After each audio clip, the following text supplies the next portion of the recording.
Welcome everyone. We are live from the 10th session of the Conference of State Parties to the CRPD here in New York. And we are very excited to be speaking today with Jolie Acen, who is with us from the National Union of Women with Disabilities in Uganda.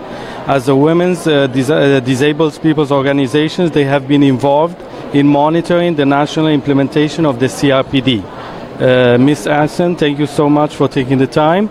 I will start with my first questions. How are disabled people organizations, DPAOs, making use of global frameworks like the Sendai framework, SDGs, and the Agenda for Humanity to advocate on behalf of women and girls with disabilities? Thank you very much. As an organization of women with disabilities, our framework is the CRPD, and in protecting women and girls with disabilities who are refugees in our country, we are so much engaged in Article 32, Article 11, to ensure that women and girls with disabilities who are refugees are protected.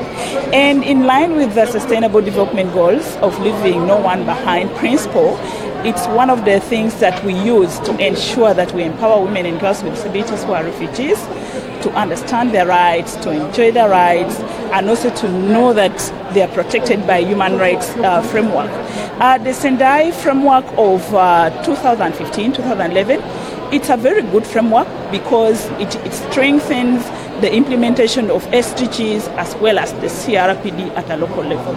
And we need to use these frameworks together to ensure that disaster risk management and protection of women and girls with disabilities who are refugees or in any humanitarian risk is paramount in our work. Thank you so much. My second question is, how are disabled people organizations, DPAOs, building the capacity of humanitarian actors to develop inclusive humanitarian action for persons with disabilities? Thank you very much. Of course, we do capacity needs assessments of the humanitarian organization staff to understand the level of their understanding about disability, the level of knowledge about CRPD, SDGs, and the Sendai framework.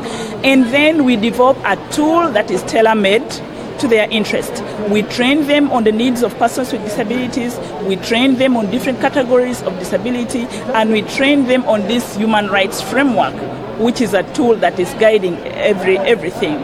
And this has been a tool that has really helped us to make them understand more that besides the use of human rights tool, there is also a CRPD tool that is very, very paramount in the lives of persons with disabilities, as well as SDGs, which we are trying to work on right now to ensure that all their work they do is more inclusive and sensitive to gender, and as well as to the needs of all categories of women with disabilities.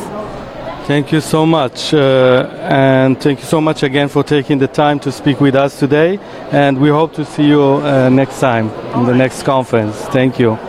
Bye-bye.